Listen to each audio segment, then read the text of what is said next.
essayer d'avoir de plus en plus de souplesse parce qu'on a des impératifs de fonctionnement qui réclament de faire des choses de plus en plus dans le détail.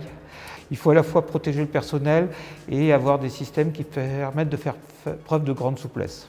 On a déjà un premier aspect, c'est qu'en termes logistiques, il faut essayer d'épargner le personnel, que le problème de fatigue, de durabilité de personnel est quelque chose d'important si on veut garder les personnes en bonne santé pendant longtemps. Et donc il faut déjà essayer d'enlever un certain nombre de tâches de ce type à nos personnels.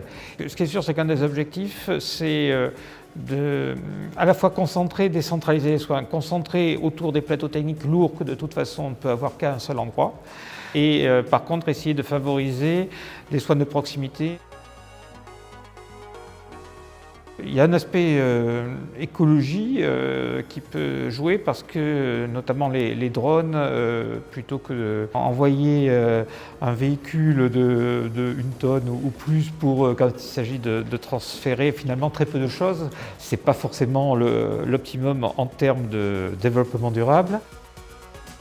On se retrouve avec des robots qui sont beaucoup plus autonomes qu'auparavant. Avec le développement des dernières technologies, on a des robots beaucoup plus autonomes et donc on peut imaginer un service qui soit beaucoup plus à la carte. L'idée, c'est d'avoir donc des petits robots qui vont être finalement au service d'un service de santé et pouvoir être l'assistant pour des tas de petites courses qui sinon nécessitent du personnel.